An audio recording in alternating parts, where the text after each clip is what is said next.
As we grow older, we always think back about whenever we had our first job, our first real job that we worked at, was very proud of, and a lot of us were a young age. I mean, we were very young, and we had to have our parents either take us or some member of the family and such, but we can always relate back to that very first job and how very proud it was. Well, I had an opportunity to work at an area called the Okefenokee Refuge Area. It was a national park, and from that I had an opportunity to work with a good friend of mine at the time, and that was Wop. Now, Wop was a unique individual. We went to school together, and Wop, the reason why he got his nickname is he had a little funny shaped head, and I'd always ask Mama, I said, Mama, why has Wop got this funny shaped head? And she said, well, maybe his mother didn't rotate his head whenever he was young enough. I said, well, Mama, somebody had to put a lot of bricks on top of his because it was kind of flat, on different sides. So not only just didn't get rotated. She said, well, son, it's just the way people are, but they are still good. And I said, yeah, Wop's real good.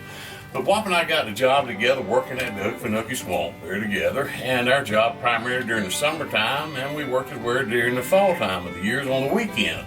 But during the summer, we would mow grass and kind of take care of the different chores, getting the garbage picked up at different locations, and as well. And during the fall especially, we started out, we'd feed a lot of the animals that were out there. A lot of the deer and different ones that we would put the corn out. And I'm going to tell you, that National Refuge area had the deer, I mean, good Lord, it was, ooh, honey, it was just unbelievable how many that was out there at that place. Different sizes and shapes, and when I say sizes, they had one out there.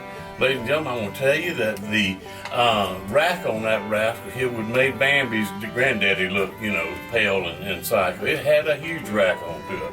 Hard for it to even get through the woods, I'm sure. But needless to say, I come up with a plan, being a unique and individual I was, an innovative thinker. I said, Wop, that big old rascal, what we could do is, if we could kill that thing, we could take and put him on our wall. I'd keep him a week, we'd get him mounted. I'd keep him a week there, and then you keep him a week, and we'd just have that big, massive rascal on there. Didn't even think about how we'd ever get him home, how we'd ever get it, taken care of. But the idea was that we would get him mounted, and we would share him in our adventures there. Well, Wop said, I think that would be a great idea. So I said, well, tell you what we can do. I felt as close as those deer got it, you could hit them in the head with a hammer. I said, there's no reason why we couldn't. And I said, we got the corn right there. So I said, what we're going to do is I'm going to practice all week before next weekend. And he said, that sounds like a great idea. So I did. I practiced. I mean, from that, I could swing that hammer from behind my back. I looked like Thor, that comic hero there. I could take and swap that board, and I was fast. I got very fast with it. Come back there Saturday, we got there to work, kind of nice cool morning, kind of a little brisk, during the fall air. And we got our stuff, the little 3-wheel driving cart we had. We went out there and we got the bucket. From that, we had the corn in it. And again, it was just early morning. We were just, nobody out there but us. You could just hear basically the whisper of the swamp there, just kind of going around. We got out there, and you could see the haze there, and then you start seeing the deer come in, because they would come real close to it. And here come that massive rascal. Like I said, he was just a monster.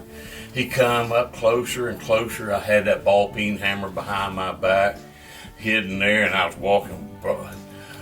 Wop was right there beside me there. He was on my left, and I was right there standing beside him there. And then Wop had that bucket of corn. And then from that, Wop ended up, I said, Wop, you make sure you get him real close. When you get him close, I'm going to smack him right between the eyes, and down he'll go, and it will be, history. So Wop got him up there close, and that deer kept coming. We kept kind of, kind of making a few noise, a sweet sound, Needless to know we were going to try to kill him, but we were making a sweet sound anyhow. And we kept on, and Wop kept getting closer and closer, and I was right beside him. We kept walking right together, neck and neck here. We had Wop had his hand out. He had that kernel full of corn right there in his hand. He kept walking up. Here come that deer, kept going. That deer got so close. So close. You could even watch the breath of that deer blowing those kernel of corn in his hand. That's how close he was right there. By that time, I figured it was my time of history right there. I come around with that hammer in my hand. And I mean, I got ready to come down with it. And I'm gonna tell y'all what, I've never seen a deer so fast in all my life. By the time I was coming down, that deer moved his head back. Wap's hand went forward there to follow that deer, and here come down that ball peen hammer. I hit Wap's hand right in the center of that corn. Corn went everywhere, deer went everywhere. And all I could do was stand there and just look, and I said, you know, I missed him. And Wap, I turned around and looked at Wap, and Wap started changing colors in his face. It was a sight to watch him there, because he went from a pretty kind of a reddish looking color to a pale white, then to a dark red.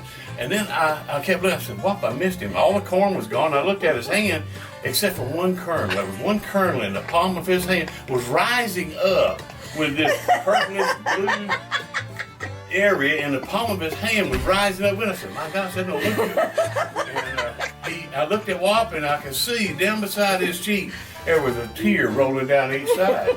And I told him, I said, Wap, I missed it. Do you think we were to try again? He no. We didn't really say no. He goes, no. Kind of soft, you know. And I said, okay, we won't try it again. Needless to say, that deer, as our understanding, is still living today, very healthy and very much alive. So that, ladies and gentlemen, ended our ball peen hammer hunting for deer. But yeah, Wap, now he's, well, let me say this. We had to kind of, his injury there, we had to figure out a way how to explain to them how it come about.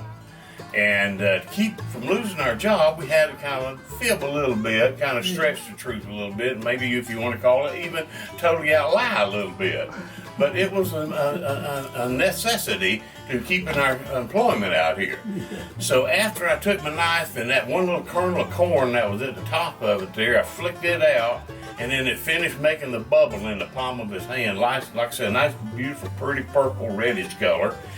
We went back up to the work shed.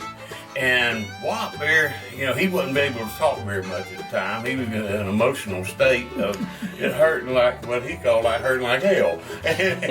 And so they come out there and said, what in the world happened? So we devised a method of letting them know, because of the way it was shaped inside that little bluish bubble, purple in the palm of his hand, it kind of like had a half moon like. And it looked like a round, you know, it was the shape of a ball peen hammer type. Well, if in a door of a car or a vehicle or what we was driving, it has a latch on it there, and it has that same kind of a shape. So we explained to them that Wap accidentally got his hand caught in that door, and needless to say, they believed it and told us to be careful. We had to take a safety class after that of how to operate the door, which was okay, you know. Needless to say, they needed to tell us about a ball peen hammer.